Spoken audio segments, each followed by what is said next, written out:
Gjatë viteve të fundit, dogana e Bllatës në Dibër ka marrë një rëndësi të madhe për shkak të fluksit në rritet e qytetarëve që e përdorin këtë pikë doganore për të kaluar në shtetin fëqin të Maqedonisë së Veriut.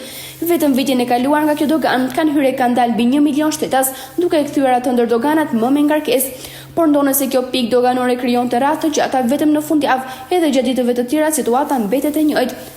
Qytetarët që duan të kalojnë në Dibër të Madhe kërkojnë nga shteti shqiptar që të gjendet një zgjidhje, të shtohen sportelet ose të bëhet me një pikë të përbashkët kontrollit siç është me Kosovën. Se shteti do të bëjë një kursi tjetër këtu faktikisht.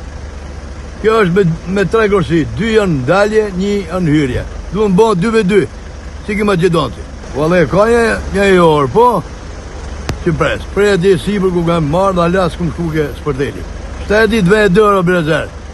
Bëj projektin miratoj fondin e lekëve të bëhet dogana me standarde evropiane. Taksat e popullit i merë, vazhdoj punën, po rrem në radha këtë më këtë. Çdo ditë të e ke radhën full. Stabi i punës është që janë objektet, sa rruga, pastaj edhe rruga prike pjesa e Maqedonisë, e këtej nuk shihet me sy, është kaldram, jo asfalt. Duhet vend dër, po ai shteti.